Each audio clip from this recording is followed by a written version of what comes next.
talking about America's reaction to the acquittal this weekend of neighborhood watch volunteer George Zimmerman in the 2012 shooting death of 17-year-old Trayvon Martin. Now, there have been protests across the U.S. in the wake of that verdict, with many of the demonstrators convinced that the killing had a racial element. The defense says that's hogwash. It was legitimate self-defense, they say. And with me, joining me once again in the studio, we have Andrew Diamond. Thanks for being here. You are a professor of history at Paris Sorbonne, and American history and civilization at Paris Sorbonne. And on my left, Curtis Young, professor of geopolitics at the American Business School here in Paris as well. And standing by, far, far away in Washington, Eric LISANN, our legal analyst, former U.S. federal prosecutor, who's been explaining some of the dicier, trickier legal aspects of the case to us. I'd like to broaden this thing out a little bit, but I first want our viewers to take a look at one opinion piece that ran in today's Guardian, the British newspaper, The Guardian, which sums up how, I guess, sort of polarizing this case has become on the opinion front. This is by Gary Young, columnist, journalist for The Guardian. He wrote, quote, "Let it be noted that on this day, Saturday, the 13th of July, 2013, it was still deemed legal in the United States to chase and then shoot dead an unarmed young black man on his way home from the store because you didn't like the look of him." Now, as you might imagine, there's been quite a bit of reaction to not just opinions like that, but to this entire case in general.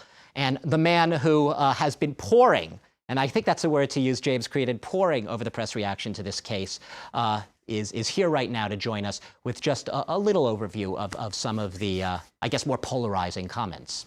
That's right, Douglas. You mentioned that article in The Guardian. Well, let's take a look at that right now because it's had over 2,400 comments. It's had 2,400 comments, at least one of which said America has never recovered from its racist past, right? So that is actually the most commented upon article on The Guardian today. There's an awful lot of comment elsewhere, though. For example, the Daily Dot, which takes a look at buzz online, etc. They have dug up Zimmerman's MySpace page from 2005, which carried a somewhat racist bio. Now, that racism was directed more at Mexicans, but in any case, people, I suppose, very much getting interested in the racist aspect of this case, or the racist elements of it. Others saying, hold on a minute, let's take a look at Zimmerman's profile. Hey, dumbass, Zimmerman's an Hispanic Jew. It doesn't get any more minority than that. He's not white, certainly not WASP. So a certain amount of confusion as well, I think, as to whether or not this can be classified as a simplistic, white versus black case of racism, or even if it can be classified as racism. There are some articles as well, Douglas, saying that it's actually not racism at all. I'm just going to, James, quickly, just to apologize to our viewers for the fact that we are having a few technical problems with the press review there. So our viewers aren't actually seeing these articles on the screen, but they'll have to use their vivid imagination. All right. Well, another piece of information that is generating a certain amount of comment as well is the case of a Florida woman, a mother, who got 20 years, Douglas, prison for firing warning shots. Now, this was the case in Florida last year. It was the case of Marissa Alexander, and you have lots of headlines on the internet linking these two cases, Douglas. One, for example, says, Florida mom Marissa Alexander to serve 20 years for firing warning shots while George Zimmerman goes free. Now, she's African-American. Those warning shots were fired. She claims it was legitimate self-defense. So I suppose it shows how conflicting those two cases are. Now, if we go to the black community and the African-American press in the US, the Amsterdam News is responding. I'll read you a paragraph, Douglas, from the top of that article because we'll have to rely on you. We certainly won't James. be seeing it, it seems. How to get away with murder in America. Step 1, carry a weapon at all times. Step 2, use it to shoot a black male after you stalk them. Step 3, always claim self-defense. And step 4, lie and keep lying. Now, that article also links to a speech some 50 years ago by Malcolm X, which seems to resonate with many in the African-American community about perhaps some degree of injustice, maybe even hypocrisy at the heart of democracy. Let's take a listen. They attacked the victim, and then the criminal who attacked the victim accuses the victim of attacking him. Yes, sir. This is American justice. Yes, sir. That's right. This is American democracy. Yes, sir. And those of you who are familiar with it Yes. know that in America, democracy is hypocrisy. That's right. Now, that same article on the New York, Amsterdam News, which is that African-American paper that linked to that article, also links to a petition, Douglas, from the NAACP. And the that has National had, like, Association for the Advancement of Colored People, one of the Thank biggest you. civil rights And organizations. that has had, I think, about 300,000 signatures already, possibly a lot more now. So certainly you're seeing a lot of people trying to generate, I suppose, some sort of action coming out of this, or to make it translate into something positive for the African And that those petition numbers keep going up. Yes. I think I looked at it earlier today, and it was just over, I think, 200,000 or whatever. Right. So it's right. And climbing. And climbing. James, thanks so much for Thanks, that. Douglas. Sorry for those technical problems there. Andrew, I just want to go back to you, and I want to say we heard that Malcolm X quote, nothing's changed. I think we do get the feeling that nothing's changed at this point. I mean, what you see from this case is that African Americans in Florida are second-class citizens. And again, we've been talking a lot about the circumstances of the murder, of the killing, but we also have to talk about the police department in Sanford, which has a long record of abuses against African Americans. In fact, one of the first inspectors to the scene had been an inspector to another scene in which a white youth had just gone up to a homeless black guy and just punched him in the face. And again, the policeman let him go at that point, and later they found video that showed indisputably that this had happened, and this. We have to remember that there's a larger context. And then deeply embedded, then what is this? Are we seeing deeply embedded just attitudes that just don't go away because you pass a few laws? And do you think history, been there, done that? Yeah. We're past that. It's very complicated. What we're talking about is what holds our society together, what holds this public space together is our discourse. It's the language that we use, okay? And so it creates text that we read. So a black man is a text, and that text says dangerous. Et cetera, et cetera, et cetera. It goes all the way back to the founding. You know, we talk about second, because we have a volatile cocktail here. We have gun and black person together. What does this mean? Second Amendment. Second Amendment, in fact, the real reason it was ratified was to legitimize the slave patrols.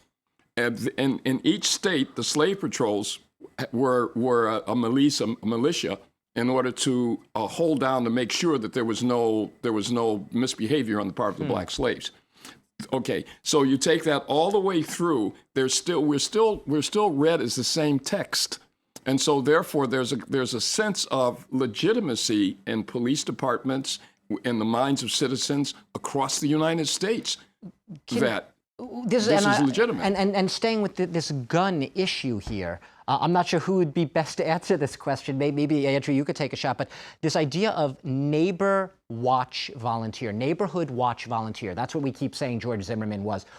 What is, in the American context, a neighborhood watch volunteer? What are they authorized to do? They can obviously carry a gun, as we saw with George Zimmerman. Who are these people? What are they? Well, these are vigilantes who are concerned about property values, who are concerned. This is a group of homeowners who are concerned about protecting their neighborhood. Now, protecting their neighborhood is loaded in this way. And again, there's a long history which goes way back into the 40s and even earlier of white middle-class homeowners protecting their neighborhoods through homeowners associations or through other groups throughout the 1940s, 1950s, 1960s, and beyond.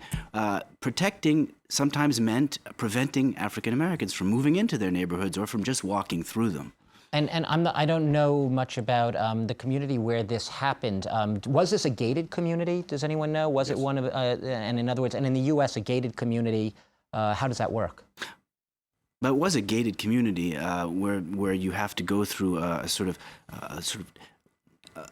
a booth where there's I don't know if there was in this community in particular a place where you'd have to pass through, or where someone would ask you if you're a resident of that community. Right. But what's interesting about this community, and not a lot has come out about it, is that if you think about the community larger than just the gated community, but Sanford, the city, this is a majority-minority city.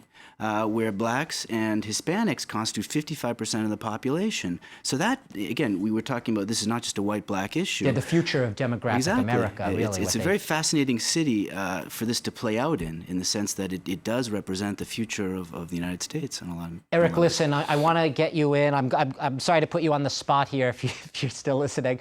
I'm sticking with this neighborhood watch volunteer idea. Legally, that he can carry a gun and he can use that gun. But I mean, technically, he's not supposed to. I mean, do we have a lot of precedents of neighborhood watch volunteers using their guns and being brought to court for murder? We don't have a lot of precedent of these types of volunteers being charged for murder. The idea of neighborhood watch is very popular in the United States. I would think the statistics would show, however, that the overwhelming majority of these programs, the volunteers are completely unarmed and are trained, to the extent there is training, not to take the law into their own hands, so to speak. And in fact, as we know, that's what the police told Zimmerman in this case. They told him very clearly, in so many words, stand down, we don't need you, we'll take it from here. He had some type of a psychological or hero complex, which tragically led to the outcome in this case.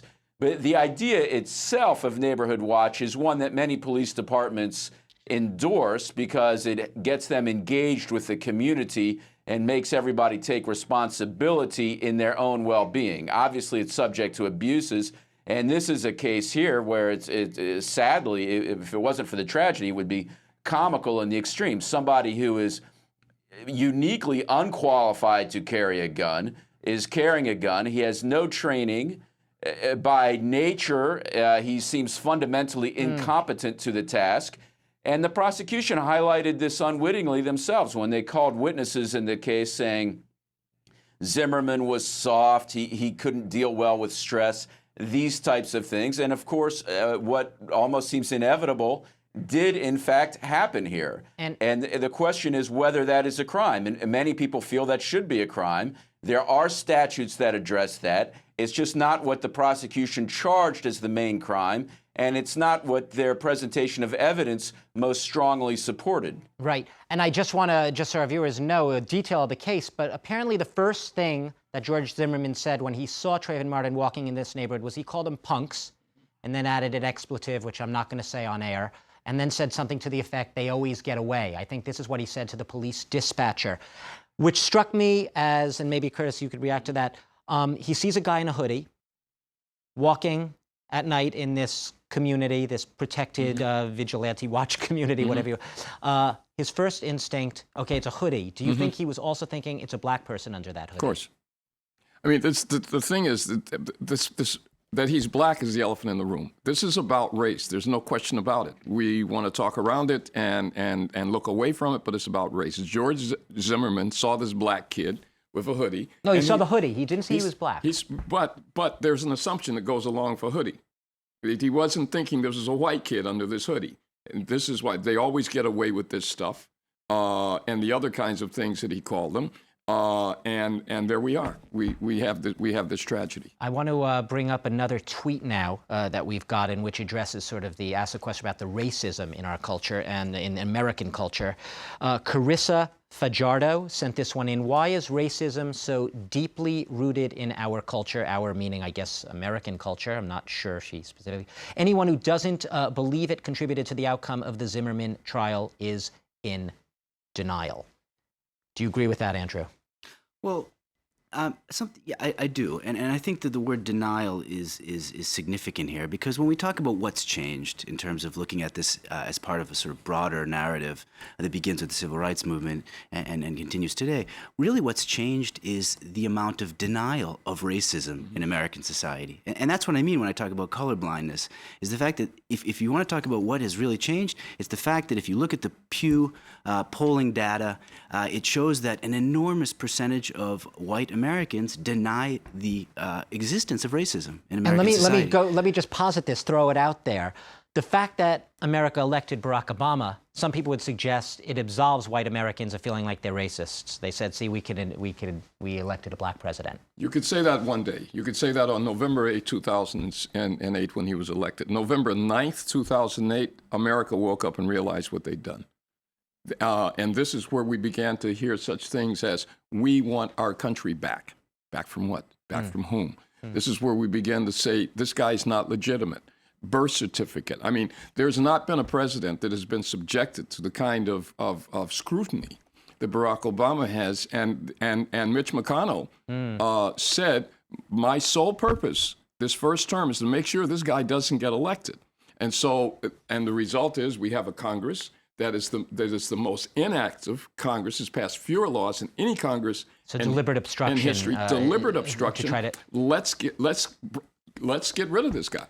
That's racism. I respond. I'm sorry, Andrew. Yeah, I just want to say we have to mention the kind of discourse that we've seen directed at the president by the Republican Party, by the Tea Party. And we've never seen anything like this in terms of the anger and the aggression.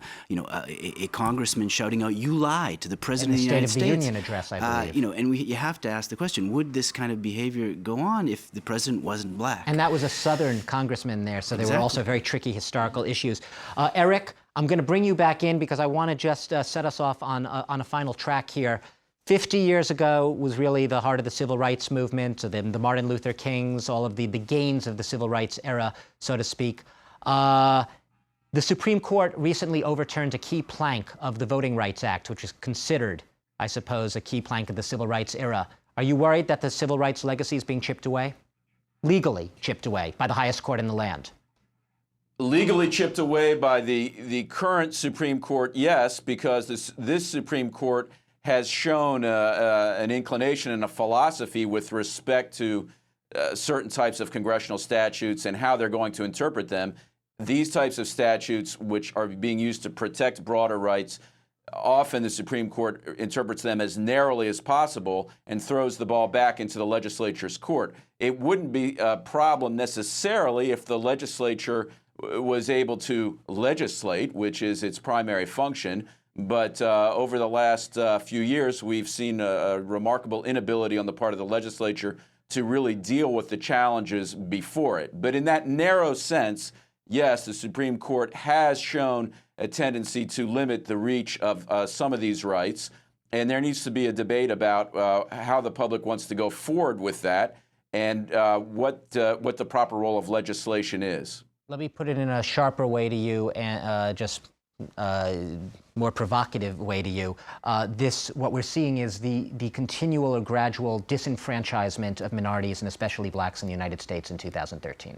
Well, in Florida, and we saw this in 2000, it was a part of the election victory for Bush.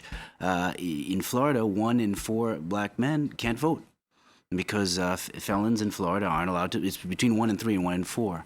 But what I wanted to say as well about this Supreme Court decision is what's important to remember is the reasoning behind this decision. And Justice John Roberts said that, well, he justified his decision by saying that these conditions don't exist anymore, that we've come a long way, which is what Barack Obama has said as well, and that we can no longer use this sort of old data to justify this kind of federal intervention into sort of... Curtis, and I don't mean to put you on the spot either, but briefly, how would you describe what the Voting Rights Act really did in terms of enfranchising voters, minority voters in the U.S.? What was its...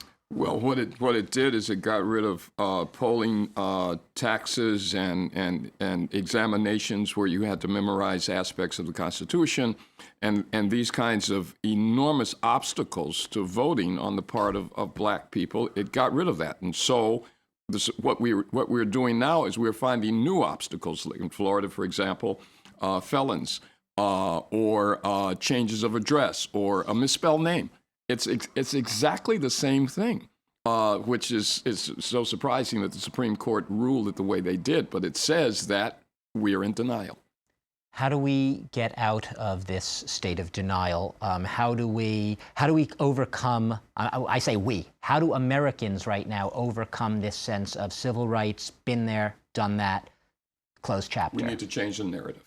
We need a new narrative that is connected to the reality of the world that we live in now. One of the problems is that in 2013, we're using 1950, 1960, 1970 narrative. We need a new narrative that understands the complexity of America because we have Hispanic population, we have a huge Asian population. America is not is no longer the white country that it used to be. And this is one of the problems. It's going to be what, majority Hispanic by what, 2030 or 2050? I don't know. Which one. It's sooner than that, probably 2020, 2025. And some cities like Miami, I think, is already 2/3 Exactly, Hispanic. Chicago, Los Angeles. So what we're having is, and this is something that's going on all over the world, as our demographics are changing, is a reaction to we want things the way they used to be, and this is a genie that's never going back in the bottle. And what's interesting, I guess, going back to the case itself, is that this was not, once again, the pun comes up, a black-white issue. This was an Hispanic American, George Zimmerman. Not so easy because you get a chance to choose who you are. Our Asian community, when they come to America, they can you're black or you're white. It's not that easy. So we have people who of certain minorities, in quotes, who identify as white or black. Right, but George Zimmerman, no one ever identified George Zimmerman as a what we call the WASP, a white Anglo-Saxon Protestant. You know, that's because that's a rare species. Right. So, and basically here, this case, do you think? I mean, or do you hope? You probably obviously hope, but do you think it's going to be a one-off? Do you think it is going to succeed in perhaps raising consciousness? We saw that the protests have managed to remain relatively peaceful. Do you think that indicates a new level of awareness and consciousness? You know, I don't even want to respond to this question because my response is going to be in the negative. I mean, I think that what we've seen recently in American political culture is that these cases don't have legs, that they die. We haven't seen a lot of broad-based mobilization around these issues. I think African-American communities are on the defensive right now. I think they're out there in the streets, in their neighborhoods, talking about gangs, gang violence, talking about schools, talking about issues that affect them directly. But when you start, and this does, because it touches them in a lot of ways, but it's a more distant issue. And again, I don't have a lot of hope that this is going to have great momentum and carry forward. Given the climate, it's so difficult to talk about race in the United States right now. And so I don't have a lot of hope for that. There's no Thurgood Marshall on the Supreme Court anymore. And the Supreme Court still, I suppose, has quite a lot of sway over the direction, the climate, the legal climate, at least. Let's. I mean, just look at the makeup of the Supreme Court. Look at the very idea that George Bush found Clarence Thomas to be the most qualified person. A black justice who voted to strike down that plank of the Voting Rights Act. To take the seat that was vacated by Thurgood Marshall is one of the greatest disgraces in American in current history. Do you think that the NAACP petition that we were talking about, will it be successful? Will this case come back? Could it turn into a civil rights case? Could Zimmerman be found guilty the next time around in a different setting? I think it will. I think it's going to follow the same track that the O.J. Simpson case followed, whereas in the civil case, Simpson was found guilty. And here, when the civil case happens, Zimmerman will have to testify. Which he didn't do in this case. Which he didn't do in this case. And so I think that he will be found guilty in the civil case. Eric, LISANN, I'm going to probably give you what's the last word here. Will this become a civil case, new circumstances, and will Zimmerman possibly be found guilty if it does? From the standpoint of moving the debate forward and the legal analysis forward, I certainly hope it becomes a civil case. Everybody bringing the case has to be aware, though, of the fact that it may not succeed, but there's certainly strong arguments for bringing it. So I think the case should go forward. I'm going to sound a little bit more optimistic note than your other guests, because I do think that if we look back, at least from the standpoint of what the laws are over the past, and really among ideas among the majority, the emerging younger population, or generation in the United States, there's been a big change in the United States between now and certainly 50 years and even 20 and 30 years.